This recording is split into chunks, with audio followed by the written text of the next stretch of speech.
Alrighty. Hello, everybody. I hope everybody's doing well.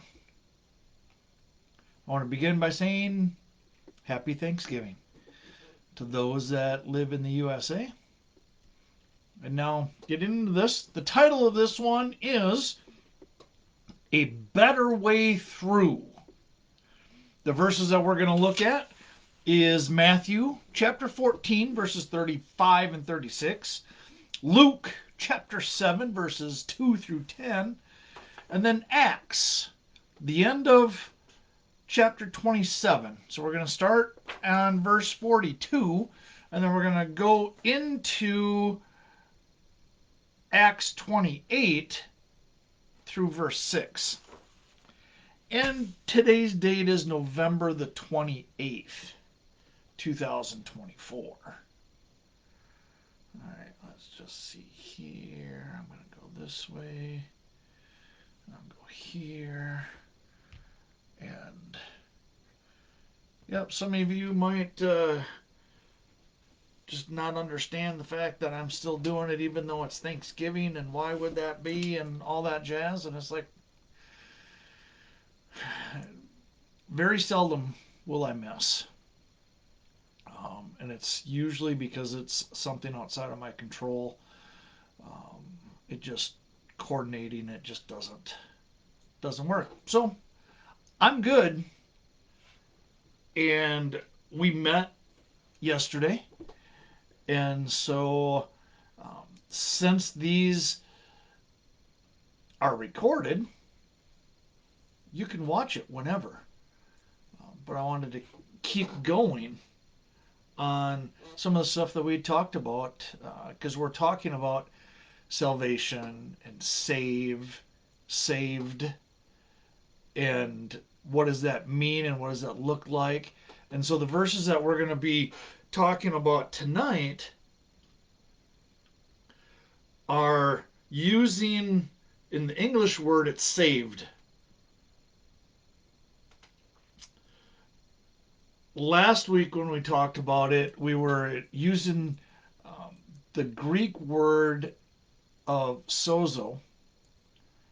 And now this week it uses as the base for it, it's two different Greek words. And it is, one Greek word is defined as through, and then sozo. So looking at the biblical definition, it is to persevere through danger, to bring safely through, cure one who is sick, keep from perishing, make perfectly whole. So when we think about this, A Better Way Through is the title of this one. And you go, all right, you know what? I have some trouble in my life, and I'm going to make it through it. I'm going to get through it. Right now, every one of you has made it through all of the tough times that you've had in life up to this point. You have made it through. And so this teaching is going to hopefully maybe open our eyes a little bit to a better way through the crazy that we have going on in life. Because you know what? Stuff happens. That's just the way it is.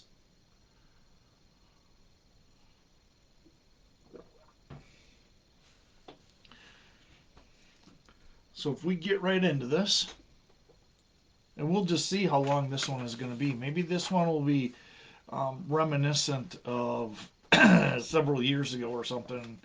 And excuse me, we'll knock this thing out early. If not, whatever. It'll be the right time, though. It'll be the right length. So when we see this, A Better Way Through, Stephen says, hello all. Hello, Stephen. glad that you are tuning in and are commenting for me to be able to say hello to you. So when we have this, we can make it through life, but hopefully in this teaching, it will open our eyes to a better way through life.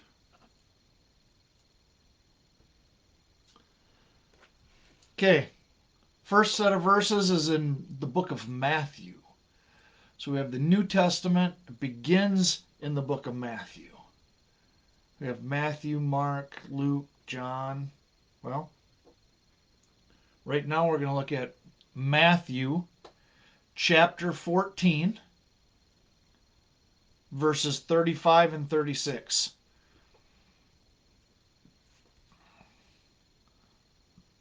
Matthew 14, verses 35 and 36. And thinking on this, is there a better way through life?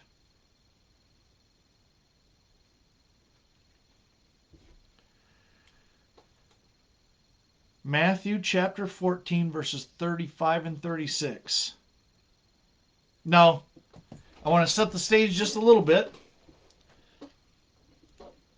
Right before this, right before these verses, this is where the disciples are in the boat and Jesus comes walking to them on the water. He's just going to go to the other side. But they freak out. Peter says, well, if you are who you say you are, why don't you just tell me to come to you on the water? Because for whatever reason, if it was a bad spirit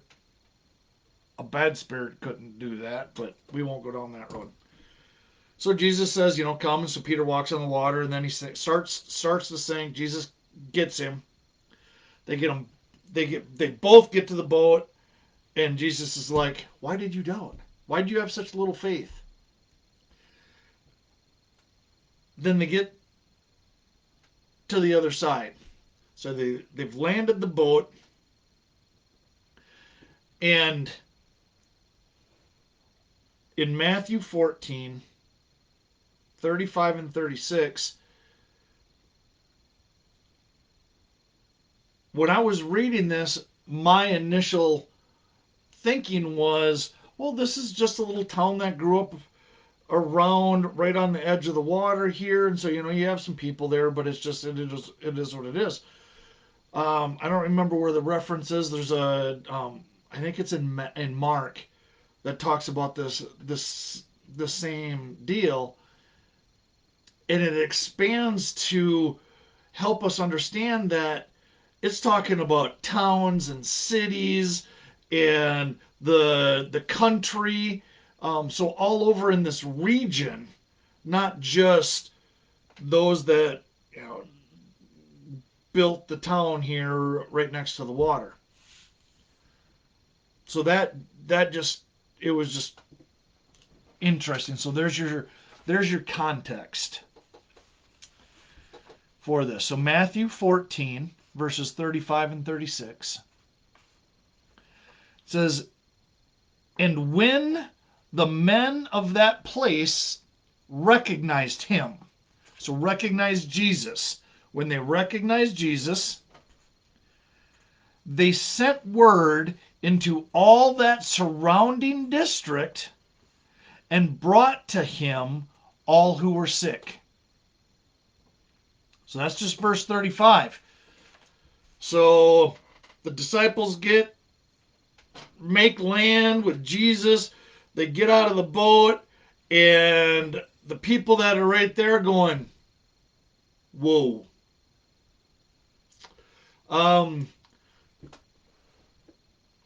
Billy, go tell this person and that person, Jesus is here. Jesus is in our area. Go sent into word surrounding district and brought to him all who were sick. He's like, go tell everybody to get everybody who is sick and find him, because Jesus is amongst us now. Okay, now verse 36. And they implored Jesus that they might just touch the fringe of his cloak. And as many as touched it were cured. Okay, that's it. That word cured is this word saved.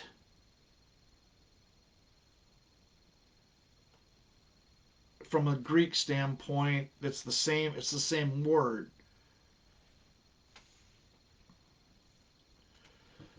As many as touched it were cured. So now, is that a better way through life? Yes. Typically, I would say absolutely.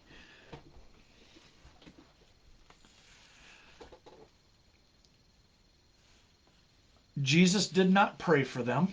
At least it doesn't say that in this one or the account in Mark. It doesn't say that he prayed for them. It doesn't say that he laid hands on them. Now, see, that alone will wreck some of your all's theology, some of your all's thinking.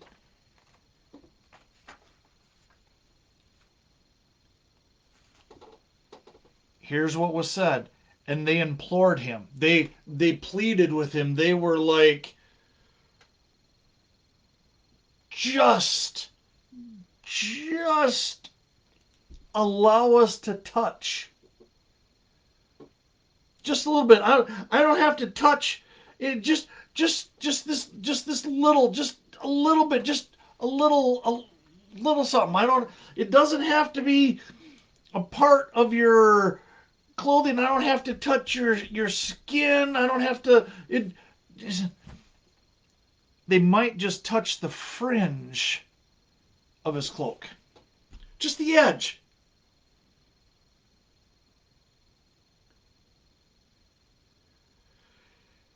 And then it says, as many that touched it, that actually did this,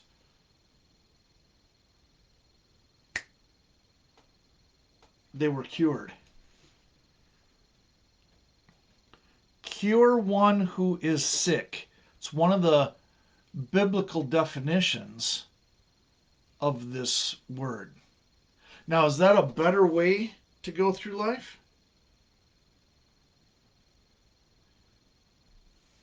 Another definition is to bring safely through, or to keep from perishing, to, make perfectly whole. Is that a better way through life? I think so.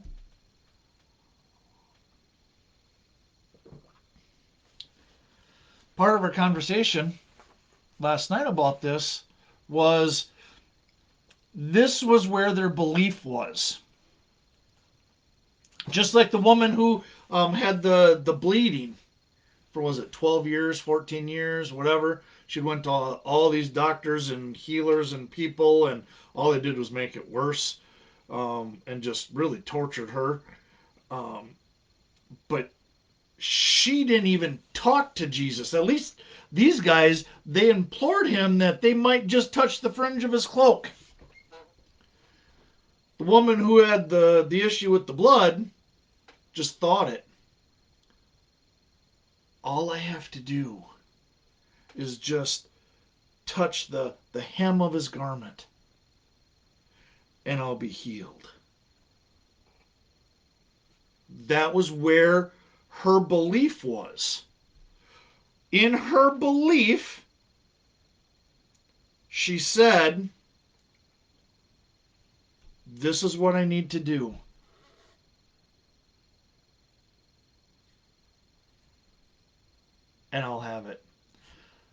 all of these people. It wasn't even all these people, because the only thing that it says is that the people that brought the sick. Now, might some of them been sick and was saying, if all I have to do is just touch her? Maybe. Doesn't say who were the only ones that said it. But I'm sure that there's some of them, because it says, bring to him all who were sick. And they implored him that they might just touch the fringe of his cloak. So I'm bringing my friend, and maybe I tell them, just touch the edge of his coat, and you'll be good.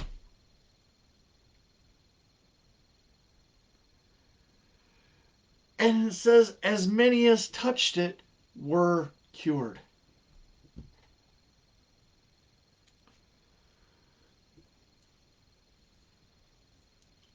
Where is our faith?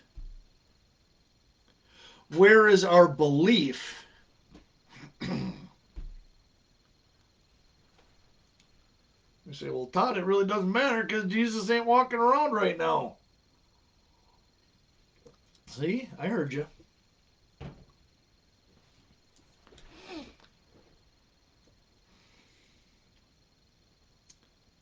Where is your belief? This group of people, their belief was all they have to do is touch something that was his, that is his, that is on him, that is on his person, and that'll be enough.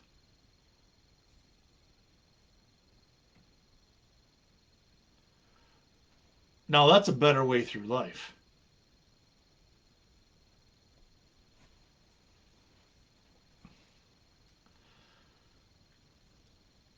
Here's somebody else's faith. But again, I ask you, where is your faith? Where is your belief? Not, come on, right, Stephen? Stephen says faith is believing without seeing. So all I have to do is touch the hem of his garment, and I will be healed. Is that where your faith is? I mean, we can say, I have all the faith.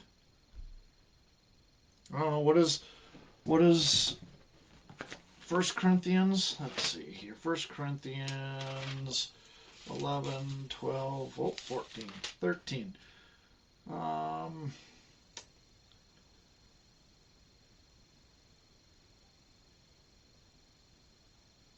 Let's see if...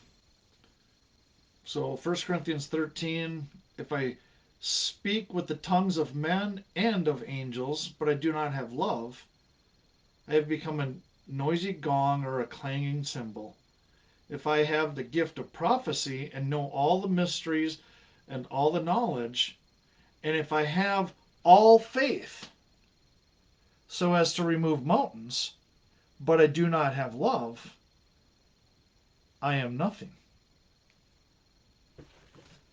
Okay, let me see this. I got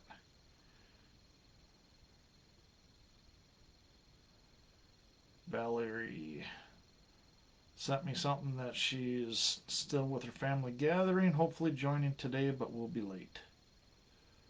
Wonderful. Wonderful, Miss Valerie. Wonderful. Okay. So, we have this faith. So where is our faith? And in 1 Corinthians, it says you can have all the faith to remove mountains. Right? So to remove mountains.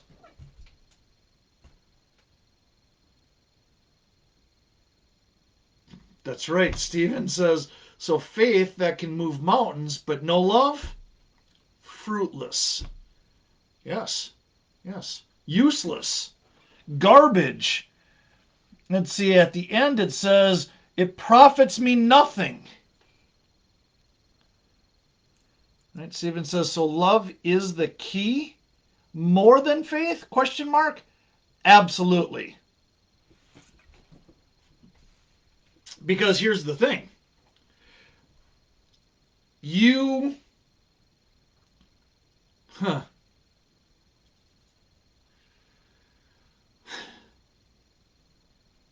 you have love as your foundation. Everything else stems from that.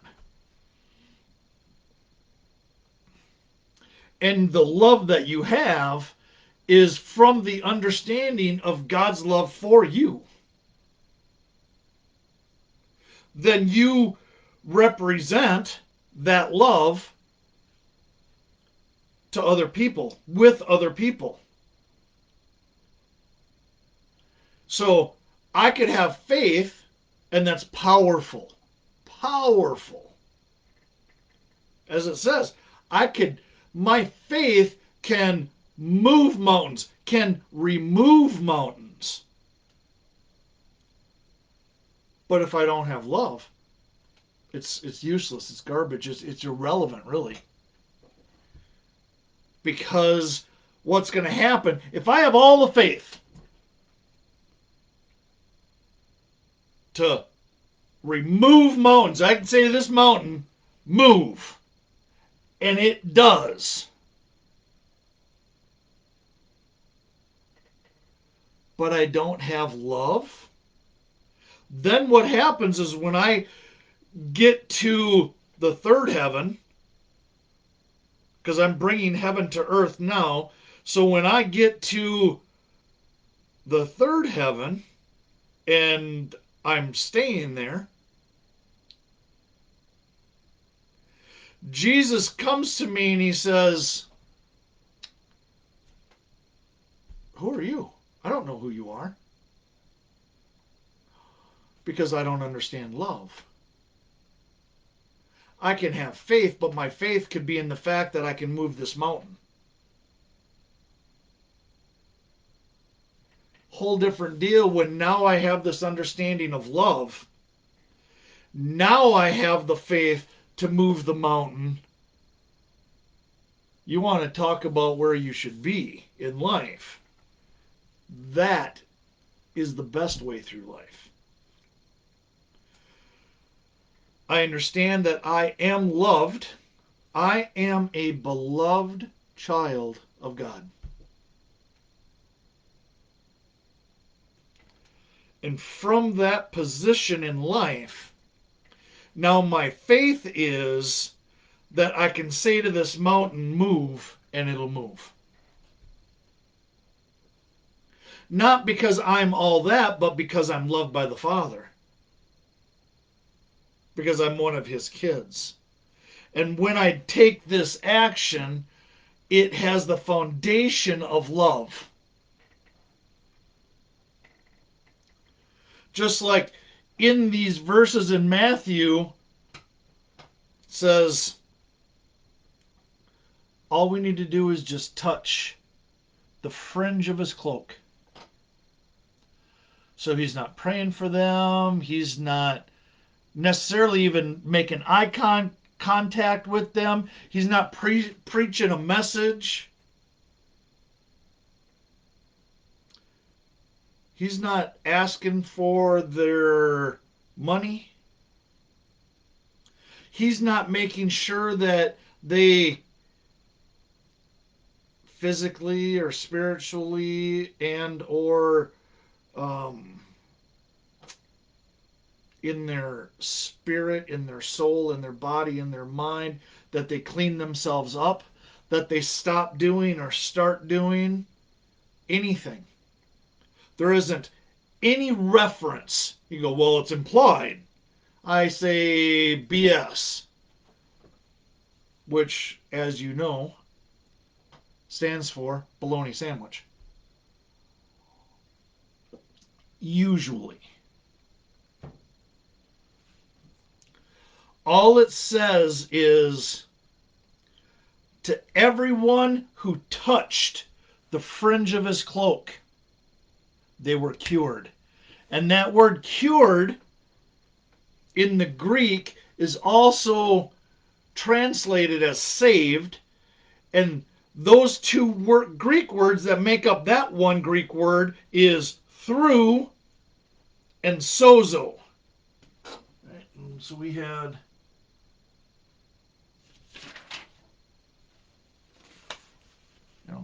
that word sozo many times is to keep safe and sound, to rescue from danger or destruction, to make well, to deliver from the penalties of judgment, to make whole. So we have that word, and then the other word is through. So now the better way to live life is through being saved. So Matthew 14, verses 35 and 36.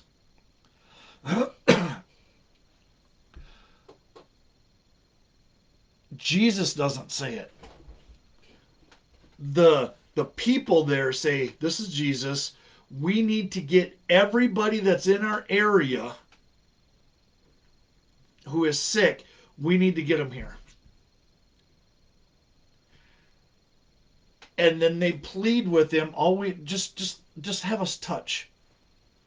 Hey, Carl! Carl comes in, sorry I'm late. It's all good. You're here right on time, apparently. So thank you for tuning in. I said happy Thanksgiving at the very beginning of this, but I can say happy Thanksgiving to you, Stephen, and happy Thanksgiving to you, Carl. Thank you for tuning in.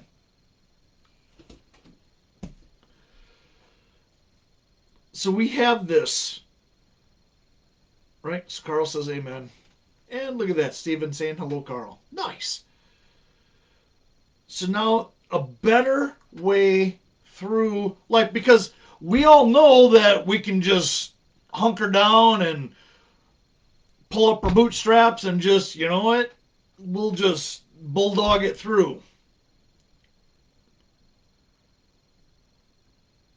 But there's a better way through. Now, it doesn't mean necessarily that we're not going to have any part in it. For these, all they had to do was just touch, just touch just that little bit. Come on, Anthony. Thanks for tuning in. Anthony says, hunkering and bulldogging only work for so long. And that's right. And it's just exhausting. It is tiring. There's no peace there. There's no rest there. It's all based on your effort. Oh, man. And now the crazy thing in Christianity is that your actions may look exactly the same. But this better way through has this foundation of the fact that he's done it for us. In Matthew 14, 35 and 36, it says, hey, we're bringing all of our sick people, and now we're going to implore Jesus that we might just touch the fringe of his cloak. While he's going, we're not going to stop him. We're not going to slow him down. We're going to let him keep doing whatever he's going to do, wherever he's going to do it. But, man, if we can just touch, then we know it'll be okay. And it says, everybody who touched the fringe of his cloak were cured. And that was based on their faith that that's what they needed to do in order to make it happen. No, I don't have the verses, but there's other ones where I think it's Peter and John maybe that are going to the temple, and they bring the sick people and line them up so their shadows pass over the sick people, and that's what cures them. That's what heals them. That's what makes them well. There's another place that I don't remember if it was Paul, it was somebody that had handkerchiefs and sent those out, and those healed the person receiving it. And I can testify to that one. I've had personal experience of praying over. It was just a Kleenex more than once, and prayed for it, and that was brought to another person, and the two people that come to mind, well, three people, I guess, that's happened with, they didn't even know what was going on with it. They didn't know anything with it. But because that was put in their presence, life changed for them. And so it's this better way through life. Okay, let's look at another chunk of verses. So we were just in Matthew, and now let's go to Luke. The book of Luke, chapter 7, verses 2 through 10. Wanted to make sure that we get the context. Not that I'm worried about taking something out of context, but it helps some people's brains to process what's going on. And so in this, we're going to talk about a centurion. So he's a Roman soldier that has a higher rank. Easy enough. So Roman soldiers are not Jews. They are not part of the chosen people, if you will. And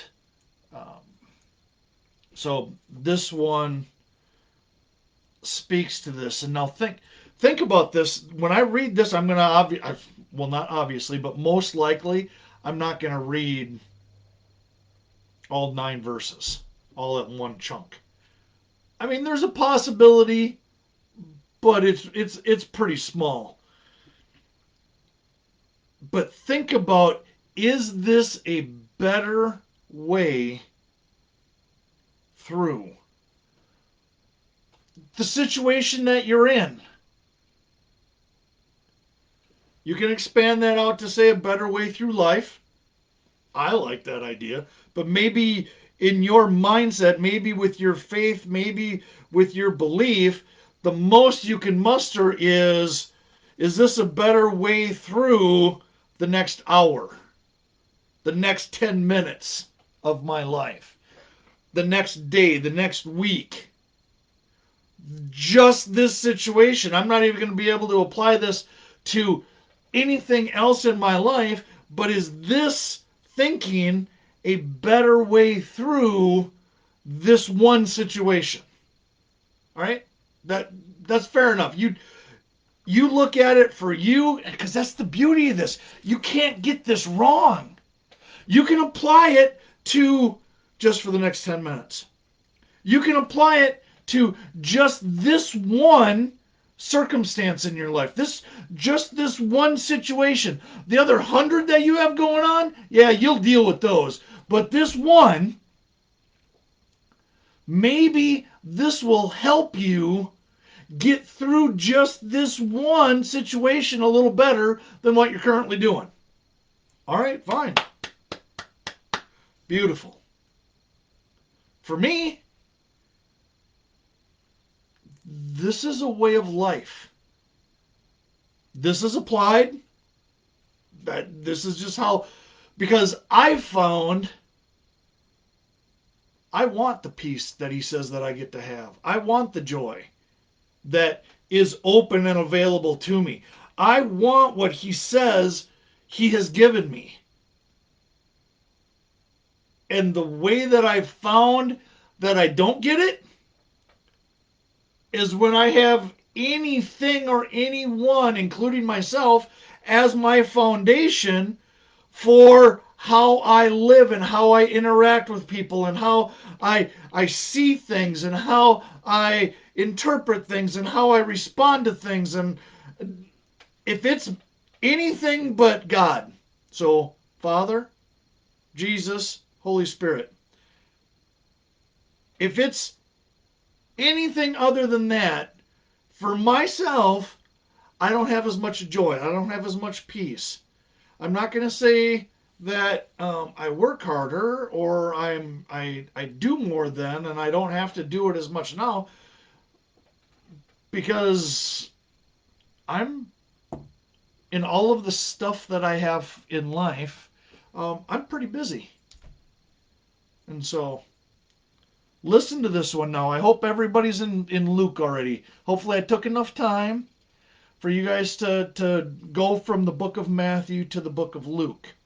So Luke chapter 7, starting in verse 2. And a centurion's slave, who was highly regarded by him, was sick and about to die. When he heard about Jesus, he sent some Jewish elders to ask Jesus to come and save the life of his slave. So now that's verses 2 and verses 3.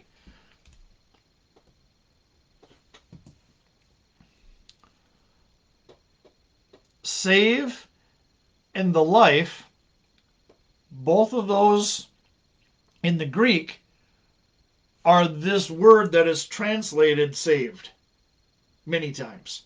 So we have it here, and save the life of his slave. So through sozo, cure one who is sick, keep from perishing, make perfectly whole one of his slaves. Now he's a centurion. He's not a believer. He's not a follower. He's not, well, at this point in life, he's not allowed to access Jesus, because Jesus is for the Jews when he was here, and now Jesus is for everybody. Don't get all bundled up but Jesus needed to be presented to the Jews first and be rejected by them in order for us, the Gentiles, the non-Jews, to be brought in, to be adopted into the family. So here we are. So we've got a centurion, and we're not even talking about him. We're talking about one of his slaves. We're not talking about one of his kids. We're not talking about his spouse. We're talking about one of his slaves was sick.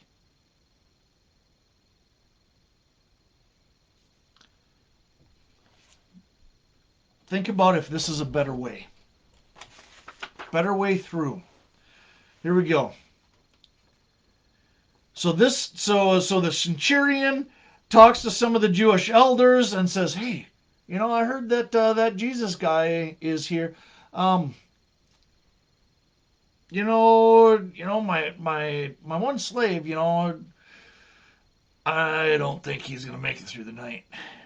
He don't have much time left here on Earth, and I'm wondering if maybe Jesus could help rectify the situation. And so these Jewish elders are asking Jesus. Here we go in verse 4, and then we'll see how far out. It says, when they came to Jesus, they earnestly implored him, saying, the centurion, he is worthy for you to grant this to him, for he loves our nation, and it was he who built us our synagogue. Now that's verse 4 and 5. Did you hear that?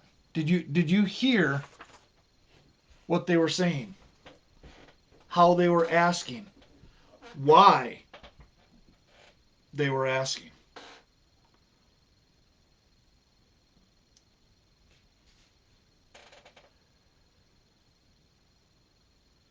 They said, hey, Jesus, this guy is a good guy. This guy has done good things. So because of those good things, you should grant him this good thing back. If you do good, you get good. If you do bad, you get bad.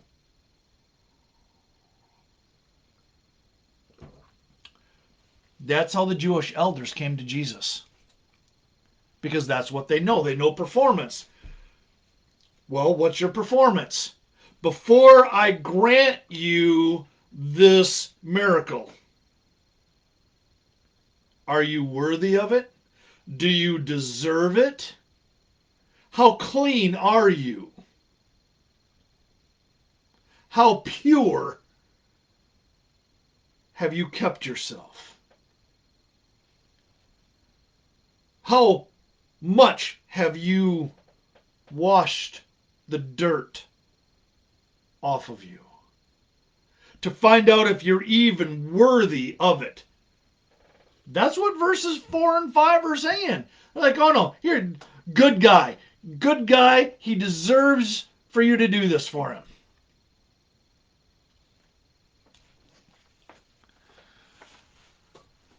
Verse 6. Now Jesus started on his way with them. And when he was not far from the house, the centurion sent friends to him. Lord, do not trouble yourself further, for I am not worthy for you to come under my roof. That's just verse 6.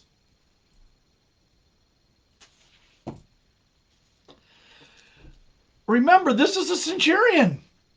He's not just some low-level private that doesn't get in.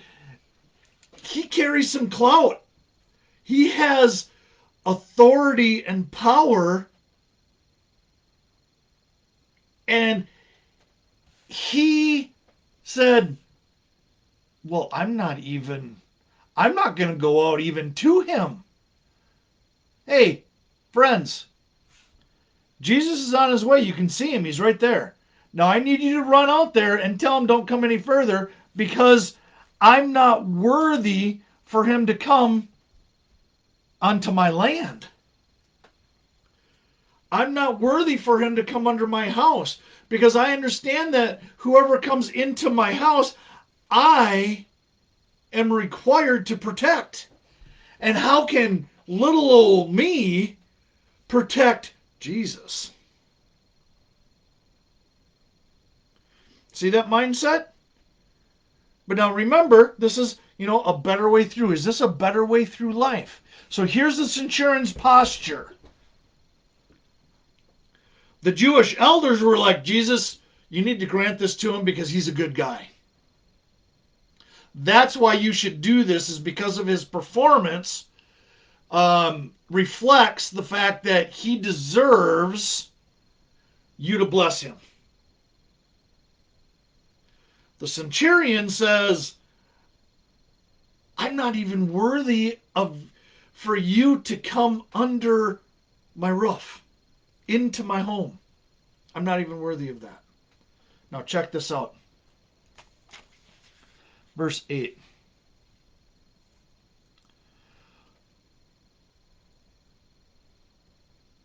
No, I'm going to back up just a little bit. So in, part of 6, now Jesus started on his way with them, and when he was not far from the house, the centurion sent friends to him. Lord, do not trouble yourself further, for I am not worthy for you to come under my roof. Now verse 7. For this reason, I did not even consider myself worthy to come to you. But, big old but, but, just say the word, and my servant will be healed. So that's through verse 7. What? Yes. He says, I'm not even worthy. I don't even consider myself worthy to come and meet you face to face. Now, how many of us, maybe not today, but at one point in our life, if we were truly honest, did not feel that we were even worthy to even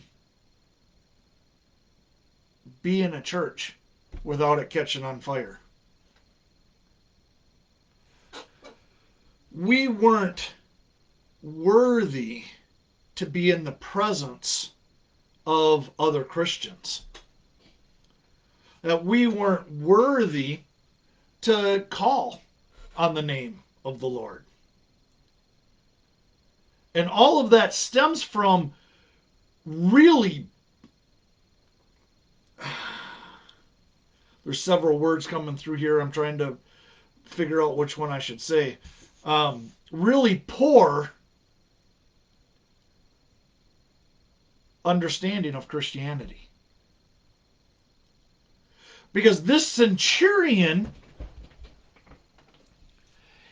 he didn't consider himself worthy of being face to face with Jesus or having Jesus come into his home, yet even he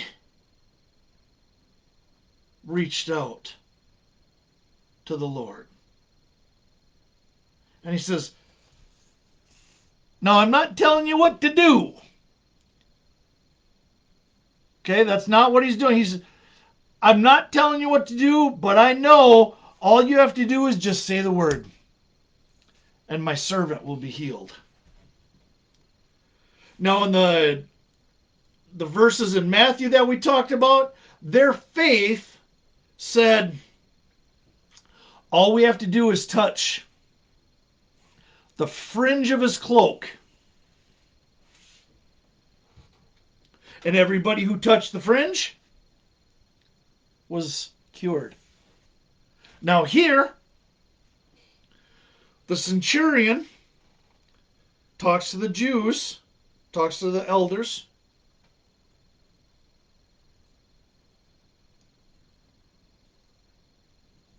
Come on, right? Carl says he knew that the Jews weren't allowed to go into a Gentile's house, but he had faith. Jesus could heal anyway.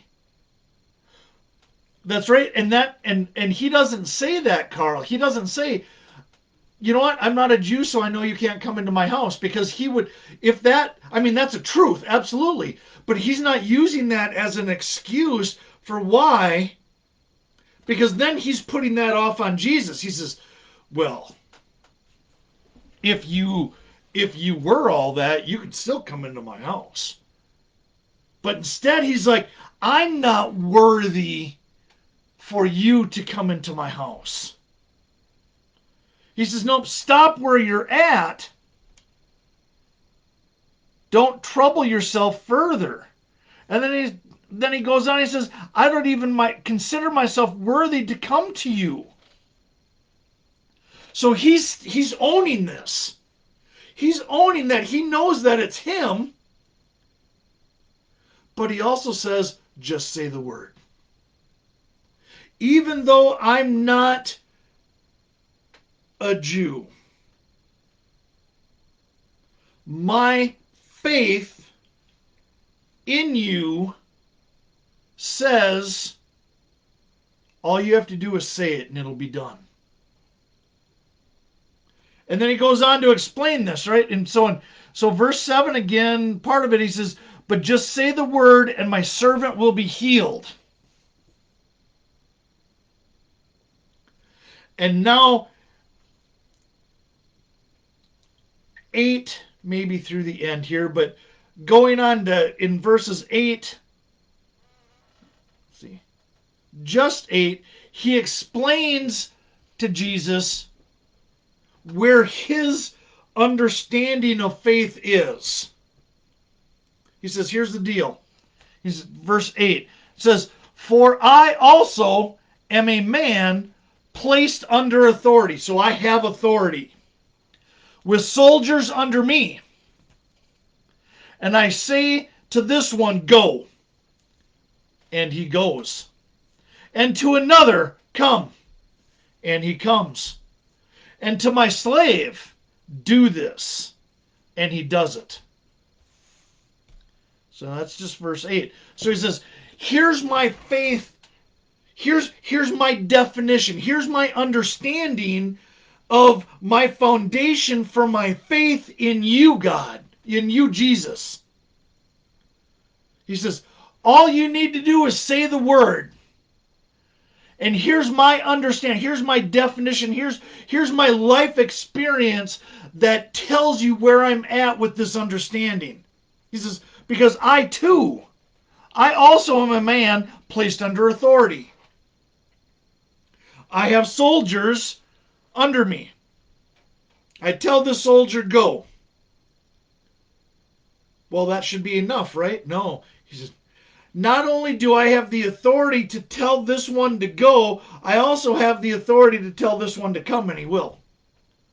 Because that's my authority. The authority that I carry, I get to tell people, hey, go. And they go. There isn't a, well, are you sure? Should we talk about this here? I'm not sure if you thought about this. No! This authority is, I'm telling you to do it. That's what you're going to do. And then he says, not only the soldiers do I have, but also my slaves. When I tell them to do this, well, then they do it. He said, so I understand somebody that has authority.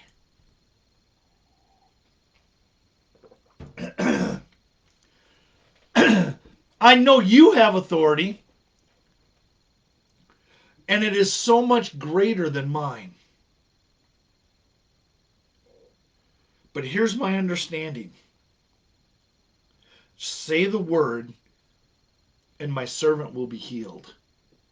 Well, how is that possible?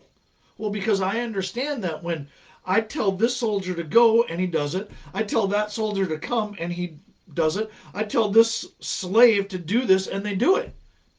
I mean, it's not that hard. They don't buck the system. They don't fight. They don't argue. They don't question. It just happens because they also understand authority. So, Jesus, this is where I'm coming from, and this is why I say all you have to do is say the word. Because all I have to do is say the word, and it gets done. Okay. So that's through 8. Now check this out, verse 9. Now when Jesus heard this, he marveled at him, at the centurion. And he turned and said to the crowd that was following him, following Jesus, I say to you, not even in Israel have I found such great faith.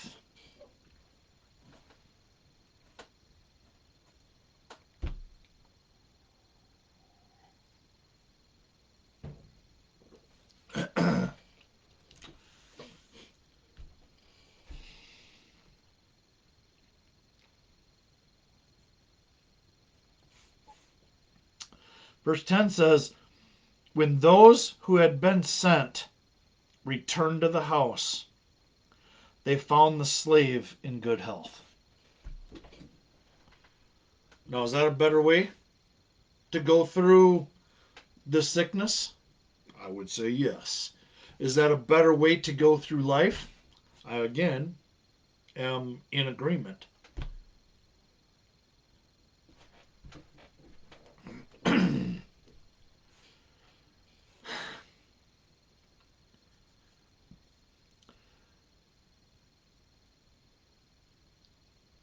The verses in Matthew, they said, all we have to do is just touch the fringe of his cloak, because that's where their faith was. And everybody who did that was cured. In here, the centurion says, don't come any closer to the house. Don't I'm not coming out to see you. I'm not going to talk to you in person. But I understand my faith says I don't need to do that in order for this to work. I don't need my slave to touch your garment to be cured. Because if that was the case, the people that went out to meet Jesus would have just carried the guy out there. It's not what happened. They went out and relayed a message from the centurion that says, I'm not even worthy. I did not even consider myself worthy to come to you.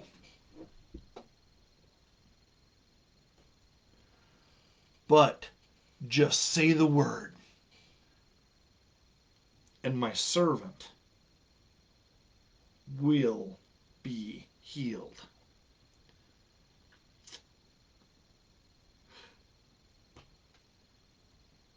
What was the word that Jesus said? Because verse 10 says that when the people went back to the house, they found the slave in good health.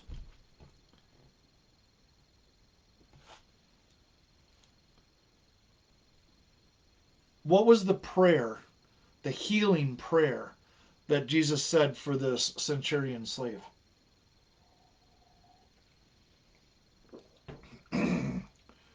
What was the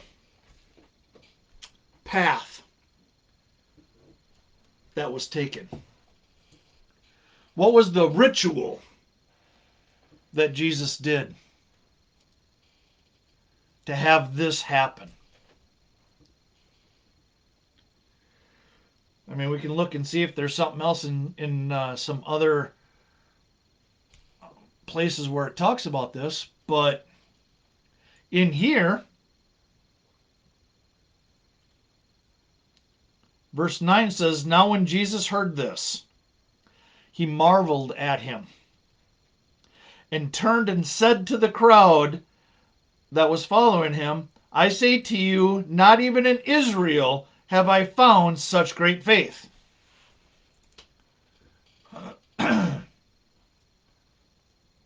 That ain't much of a prayer.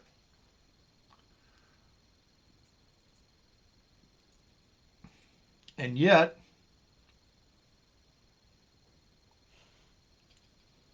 when the people went back, he was healed. I would say that's a better way to go through a situation, a life happening. Well, just life in general. As we talked about earlier, we have this foundation of love, and from that, we have faith. Because of this love, it helps me to have faith that God is who he says he is. I am who God says I am, not who you say I am. Unless you line up with who God says, then it's still not you, it's still God, and you're just in agreement with him. I am who God says I am, who God created me to be, and so are you. And you. And you. You too. Yep, both of you. You are who God created you to be. Because he said so. This is a better way through life. This faith that the centurion had, he says, all you need to do, just say the word.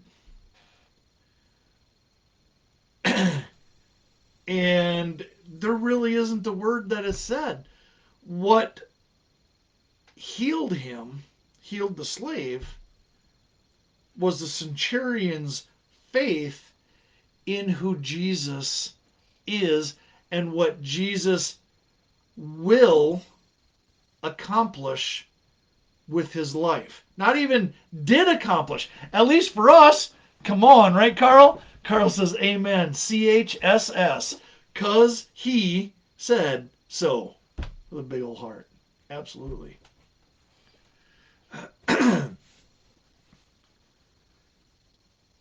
Jesus is still here.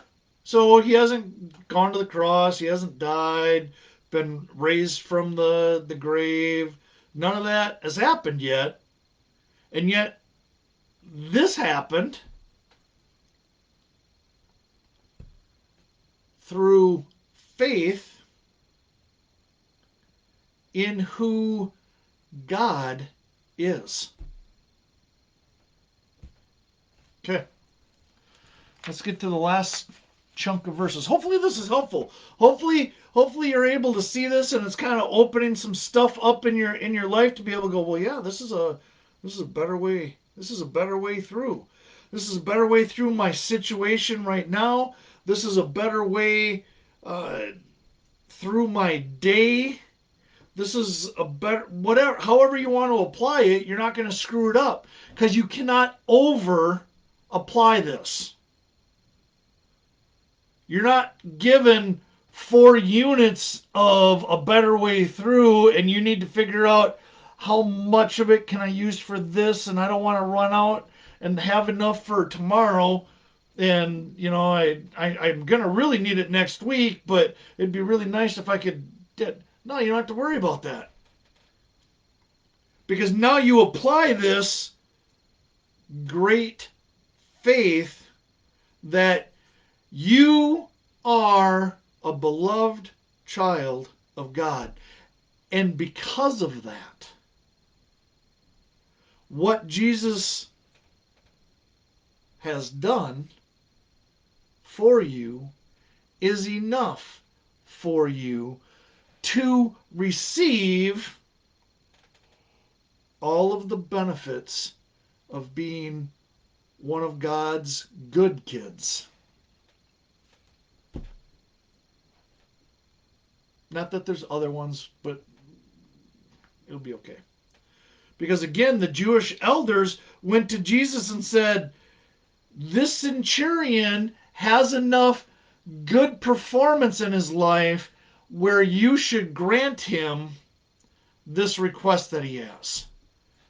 It's still based on him doing.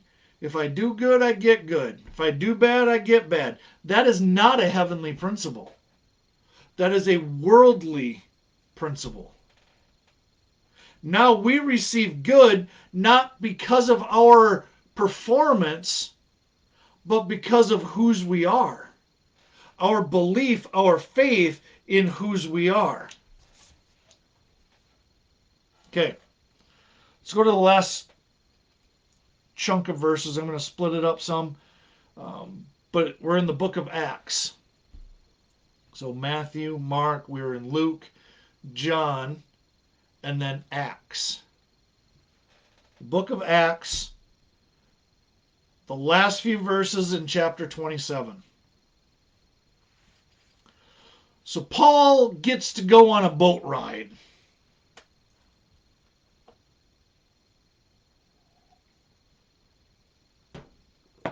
And that's what this is around here. So they're on this ship, and the storm happens, and they're getting the stuffing knocked out of them. Right? The boat is getting blown up against the rocks, and it's just, it's not looking good, and it's just not, it's not good for anybody. Now you're caught up to speed. So Acts chapter 27, verses 42 through 44. It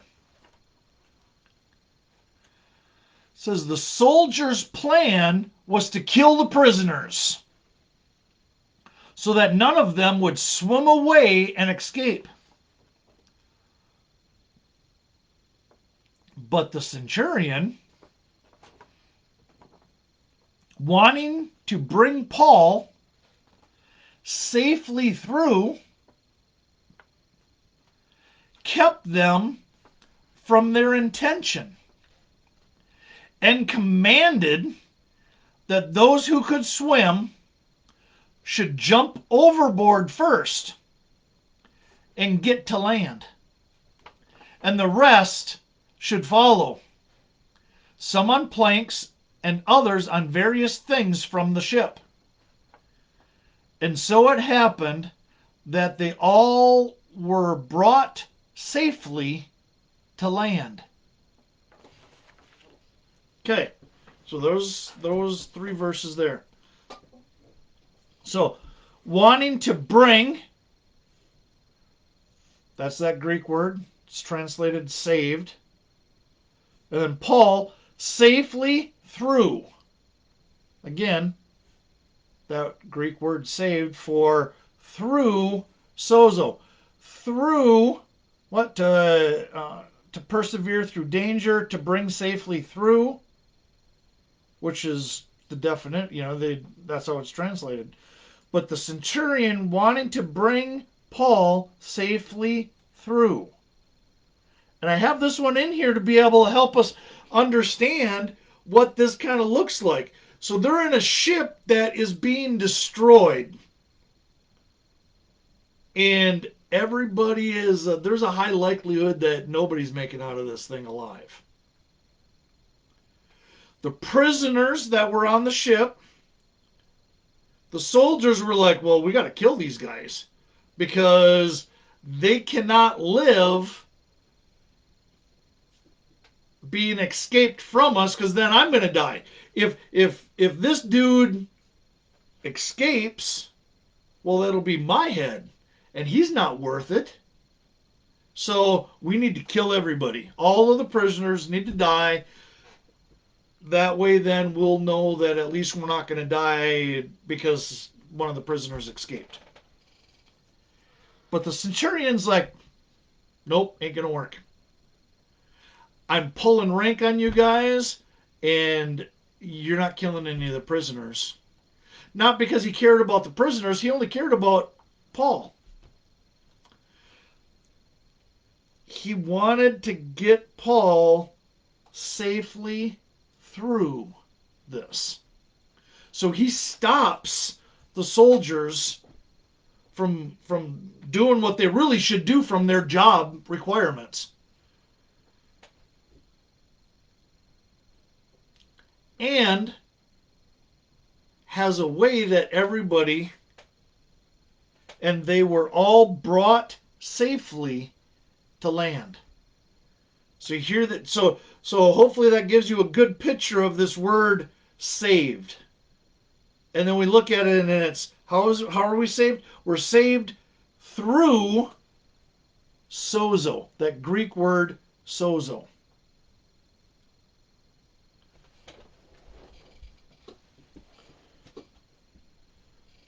Here's the other thing. I'm thinking some of you kind of picked up on this. Here it says, all right, those of you who can swim, get in the water. Okay. Those of you that have a better understanding of the situation that we have going on right now, that's in front of us, those of you that have a way to make it safely through this, do it. For the rest, for those that can't swim, we have a plan for you too. The ship's already breaking apart. Grab some boards that are floating in the water. Grab other things that are, no, don't grab the cannonball. That's not going to help you at all. Don't grab the cannon. That's even going to be worse for you. Grab the things that are going to help you stay afloat. Those things that are going to help you make it to land. So everybody had different levels of experience. For those that had great experience being able to swim, no other help was needed. Those that had little experience, those that could not swim, other things were provided to help them achieve the same safety. See, did you get that? That's what it says. The rest should follow, some on planks and others on various things from the ship. And so it happened that they all were brought safely to land. It's just a beautiful thing. Okay, this better way through. Let's see. I think making it to land instead of dying if I'm one of the prisoners, I think that's a better way through. If I have a vote, that's what I'm voting for. Even though my name ain't Paul, I still get the benefit because the centurion wanted to bring Paul safely through it. And so because of that one person, many people were blessed. Many people received this blessing. Okay, I'll let you chew on that for a little bit.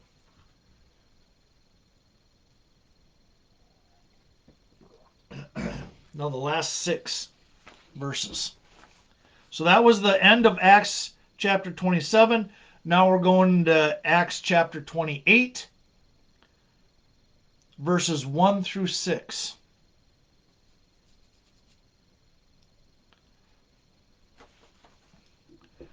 Verse 1 says, when they had been brought safely through.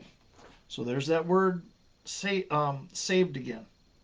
But it is translated as brought safely through. Then we found out that the island was called Malta. Okay. So now check this out. Keeping in mind a better way through.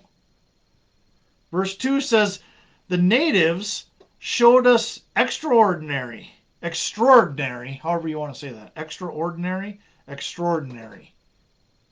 Wow. Extraordinary kindness. For because of the rain that had set in, and because of the cold, they kindled a fire and received us all. So they're like, ooh, here.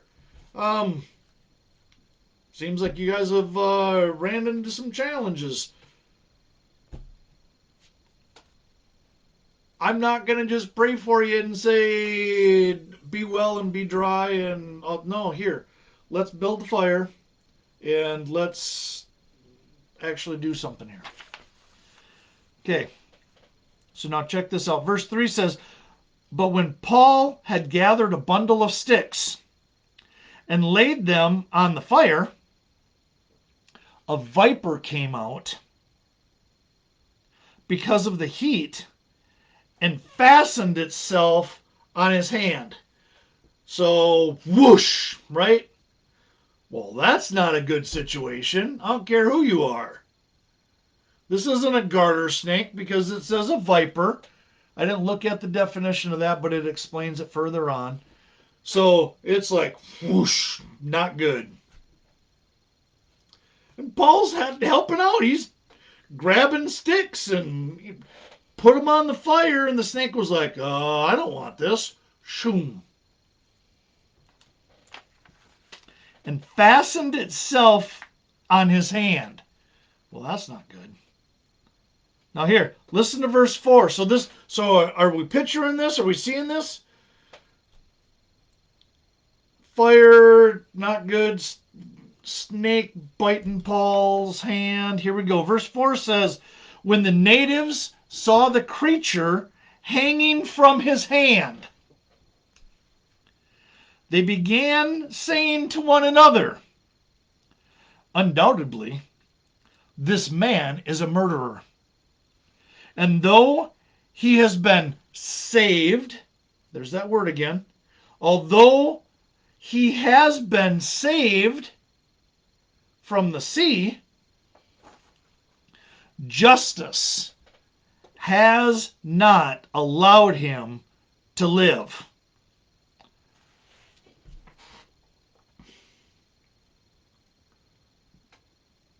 So justice, is that how you live? You living based on performance and not Jesus's performance, but your performance or my performance or that person's performance. Is that really the rules that you want God to interact with you using? These natives are saying, well, that really bites for him. He thought he escaped karma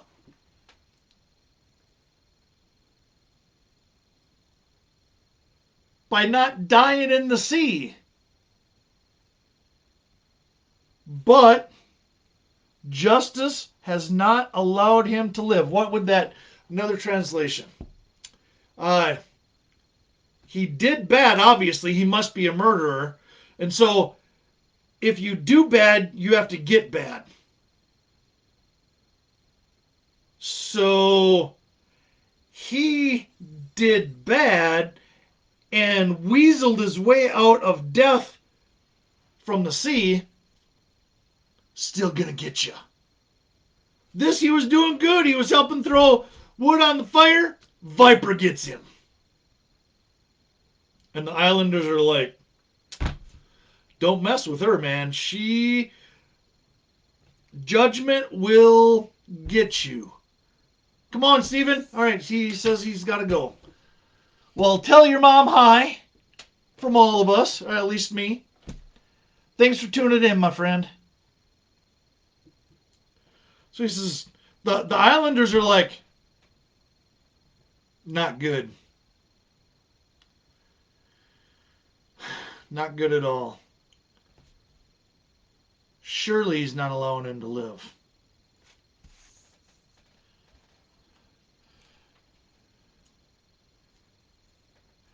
Carl says, Paul sure did see much deathly circumstances.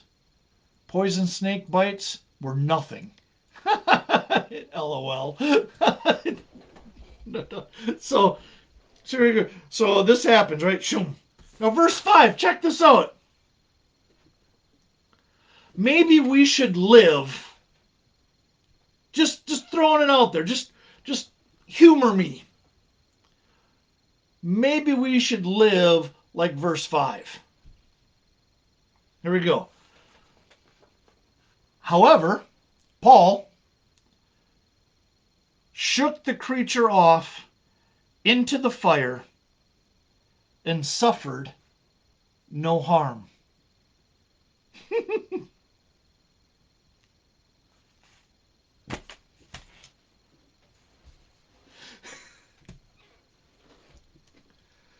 Now, is that a better way through life? I would say yes. Because was his focus on, oh no, this viper got me. Oh no, woe is me. Sucks to be me. I can't believe I put myself in this situation because I was the one that picked up the sticks that threw him in the fire in the first place. Man, if I would have just checked to make sure there wasn't any vipers in any of these logs, these sticks that I was throwing in the fire, man, how stupid am I? There wasn't any of that. He went, maybe, but still, it's no longer in his hand. What, dangling, I believe, was they saw the creature hanging from his hand. Paul didn't freak out. He didn't go, did you see the shape of the head on this? Did you see what color it was? Check the, let's see if the belly, what is, hey, here's you natives. Am I going to be okay or am I in trouble? He didn't do any of that. He went,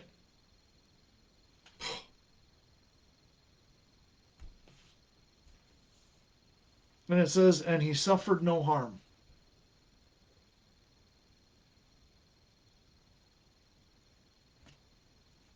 Now, verse 6 says, but they, so the natives, were expecting that he was about to swell up or suddenly fall down dead.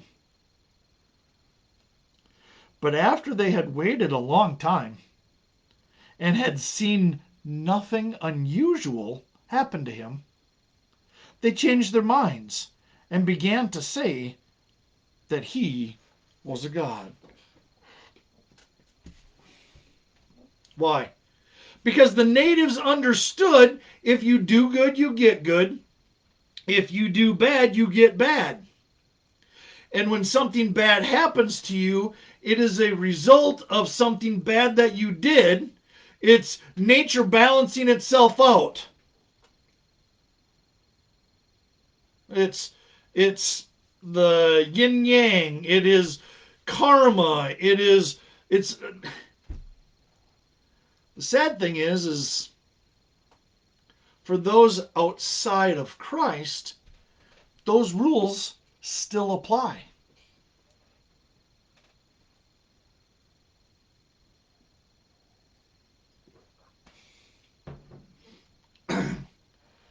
So a question that I would have for you is, do those rules still apply to you? See, Paul did not go out looking to prove to himself or others how good of a Christian he is. Where's that snake? Come on, bite my hand. Come on, you can do it. Bite it right here. Bite it right here. I want to have the puncture marks so that I can walk around. I can show them off and say, see what happened to me, and I'm still here. Right? Oh, no. He's still living life because he's not going to let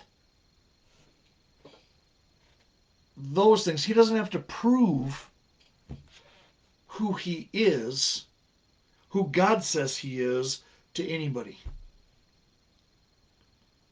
So this happens, and the natives are like, not good. And Paul doesn't question anything with it. He's like, no, this isn't gonna. That is irrelevant to me when I compare it to the surpassing greatness of who God says I am and what God has done for me. See, our focus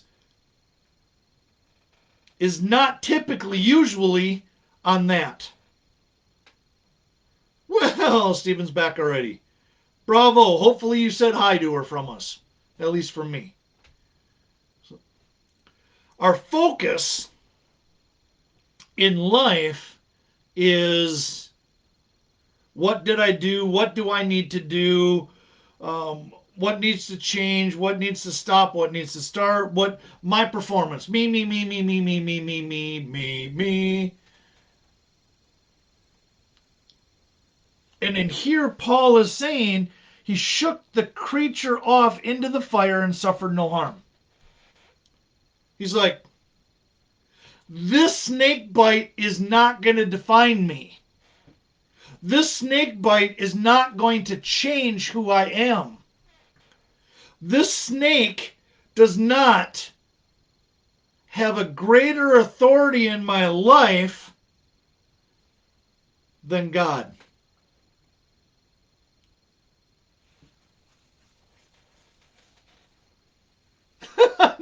Nice.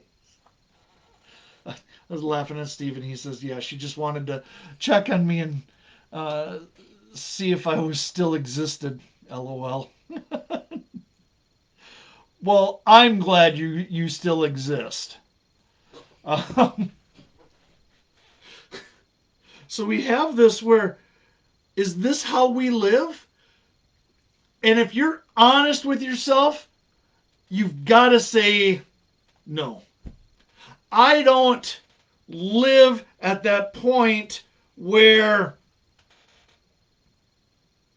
I'm not allowing the snakes that bite me in life to alter my understanding of who I am. When I have an issue in life, in this case, Paul had a snake bite him.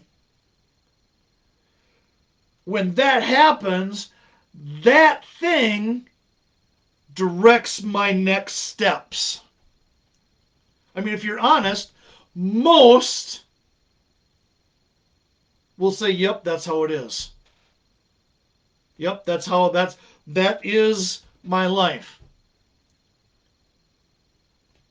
And yet in Christianity, it does not have to be. The better way through is the snake bites, and our response to the issue in life, the challenge that we have in life, is, God, I thank you that you have already conquered for me. God, you are already victorious for me in all things that try to stumble me, that try to hinder me, that attempt to disrupt my belief in who you say I am.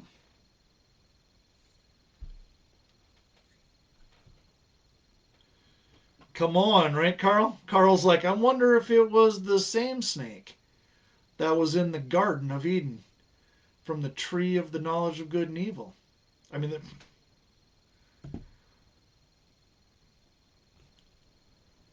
that snake had both Adam and Eve not believe God. Because that was the sin.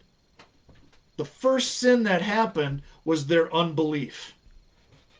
God said, you don't need to eat from that tree. The snake said, go take a look at that thing. You're gonna like that. That that's some good fruit right there.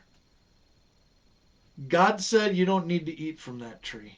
And they went, this looks like some pretty good fruit to eat from. So they did not believe God when he said, don't eat from that fruit. Don't eat from that tree. Don't eat the fruit from that tree. And now in here, the snake comes up and bites Paul's hand. He doesn't even give it the time of day to be able to say, well, what kind of snake is this? What kind of trouble might I be in? What kind of path do I need to take to cleanse myself of this poison that I have in my life right now? He doesn't say any of that. He just keeps going. He brushes it off, so it's not in his life anymore. But he doesn't change who he is, because he takes who he is from who God says he is.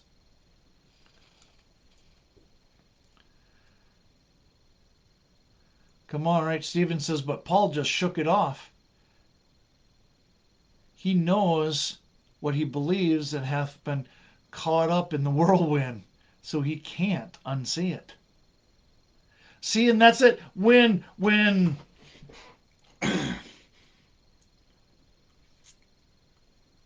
when the seed gets planted in us and it's in good soil, then the roots grow deep, and it doesn't matter the things that happen in life. It doesn't uproot what's been planted. The problem is when we have the stony ground, or the birds come, or the weeds, all those other things.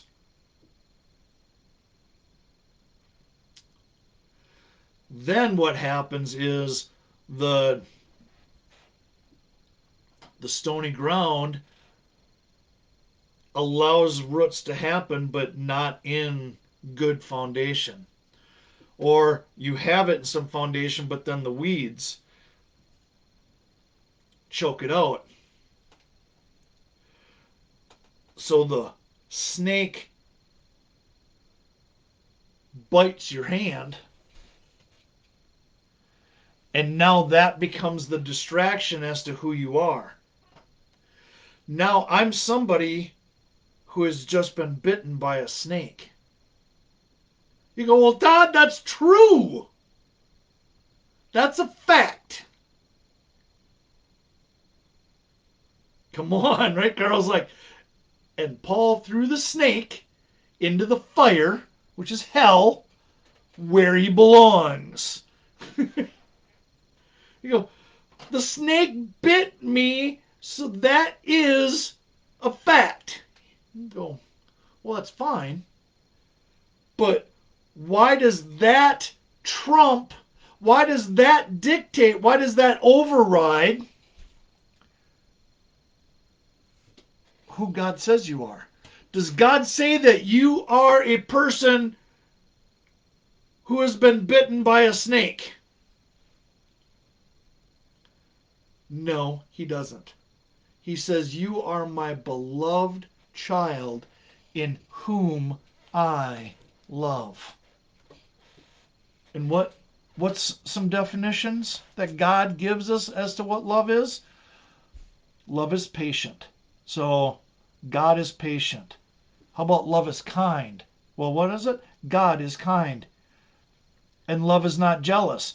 And God is not jealous. Love does not brag. So God does not brag. And love is not arrogant. God is not arrogant. Love does not act unbecomingly. God does not act unbecomingly. Love does not seek its own. That's a hard one for people. God does not seek its own. Love is not provoked. God is not provoked. Love does not take into account a wrong suffered. God does not take into account a wrong suffered. So now when God looks at you, he says, I know how I created you because I was the one that created you. You go, well, but this snake bit me, so I'm a person that's been bit by a snake. I'm a person that has this issue in my life. I'm a person who's had this happen to me in my life. Right? All of that stuff. All of these worldly things. He says, I didn't make those things. When I made you, that isn't part of who you are. Those things happen to you, sure. What did Paul do when that happened to him? He just shook it off. What do? You adopt that as part of your identity as to who you are. That's not who you are. Unless you believe that's who you are. If you believe that you're a person who has been bit by a snake, well, and a poisonous one at that, well, now you need to live out this life for however many moments you have left based on your identity as someone who has been bit by a poisonous snake. Because now that overrides your experience, your understanding of who God says you are.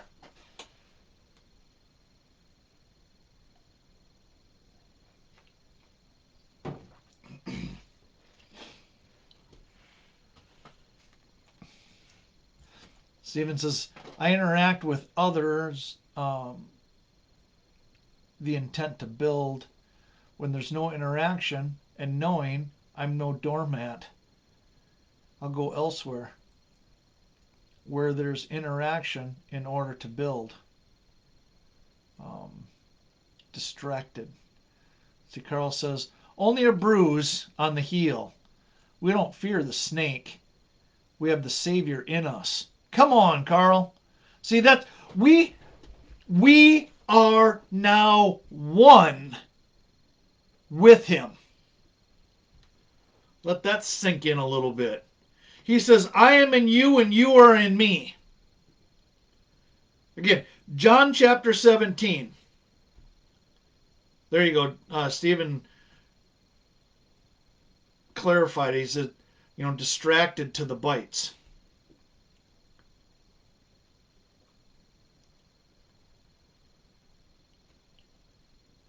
Who does God say that you are? He says that you are... Jesus says that you are his bride. We're also called the body of Christ. We're also called co-heirs with Christ. Not second fiddle heirs. Co-heirs with Christ. He says that we are his child.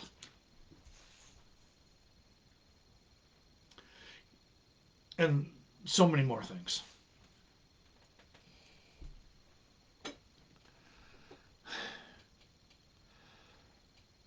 Hopefully, this has made some sense. Hopefully, you can see this better way through. Because you can live life however. It's just, from my standpoint, this is just a better way through it. I want to live my life through with by the understanding that I am who God says I am, not who the world says that I am, not through who my experiences say that I am, not through who somebody that has authority in my life says that I am. The only time I get to come into agreement with any of that stuff is when it is in alignment with who God says I am. So it's kind of a big deal to kind of get what we've been talking about for the last 7 years on who we are. Because we're His. He made us pure, perfect, holy. He made us without spot or wrinkle. He made us beyond reproach. It's not something that we will get at some point, because if I have to wait to be beyond reproach, and what that means is at a point that accusations cannot even be charged against me. So beyond reproach.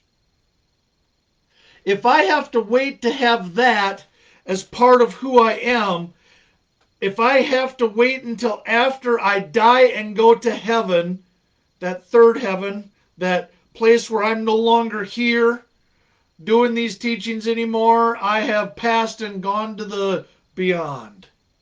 If I have to wait to get there, well, there's no reason for me to have that there.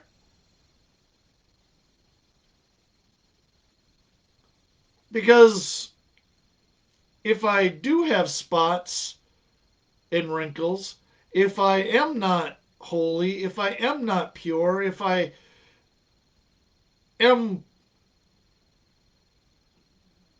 missing the mark, I'm not going there. That's right. Stephen says it's now. That's right. It is for us now. Because He said so. And then I back that up with when the sheet comes down on Peter and God says, kill and eat. And He does it 3 times. And then God says, what I have cleansed, no longer consider unholy. The challenge is that some of you don't believe that God is the one that cleansed you, because you are still trying to clean yourself up, hoping that you can get yourself clean enough to be in His presence. But when we get to rest in the fact that He was the one that cleansed us, that made us clean, now we get all of those other things as our identity, as who we are. Come on, Valerie. Valerie says, just dropped my parents off driving. Hello, everyone. Hello, Valerie. Thank you for tuning in. I waited until you tuned in to say hi, and now I'm landing this plane. We're all done with the verses. And yeah. So thank you for stopping in and saying hello, and happy Thanksgiving. So when we can grab a hold of the fact that that's who we are, our identity is what he has done for us. You know what? That's a better way through life. Because now I'm not trying to achieve any of that stuff. That's just who I am. That it snake bites me, shake that thing off because that's not who I am. Now, might God say, you know what? I want you to go see this doctor. I want you to go, deal with this, whatever. Absolutely. That's just what we do. It's like, okay, we can do that. Hey, you know what? I got bit by this viper, and maybe somebody should do something about this. Whatever the case is. So you have challenges in life, and maybe instead of just shaking off the snake and going about your business, maybe the next thing that you do is you bring other people into your life to walk with you during this time. All good. It doesn't show that you're anything less. What happens is that we're created to fellowship. And maybe that's one of the ways that we fellowship. So, all right, everyone. Well, thank you for tuning in on this holiday and not a vacation for those of you that watch this across the pond. Um, Thank you for spending some of your time here. Next week, we will not have any in person. So no Tuesday, no Wednesday next week. Right now, my intention is to still have a teaching at the same time, Thursday at 7 o'clock Central Standard Time in the United States. Um, that right now is going to be what my plan is. If it changes, I can let um, you know. I'll get the verses that we're going to talk about next week out probably tomorrow. And um, let's see, with that, hopefully you guys have found this teaching helpful and encouraging and something that you can apply to your understanding of Christianity so that you can have a better way through. Thank you for the sharing of this teaching. Thank you for the comments. Thank you for watching this. Thank you for the reactions. It's a huge encouragement for me. Steven says, miss you guys. Well, we miss you too, so thank you for being able to fit us in whenever you can, Steven. Miss Shelley Fox, you wonderful person, you. Shelley says, good night, everyone. I'm leaving on vacation tomorrow. Well, okay. I'm going home to see my brothers. Loved your teaching, Todd. Well, safe travels to you, Miss Shelley. And thank you for that encouragement. I appreciate it.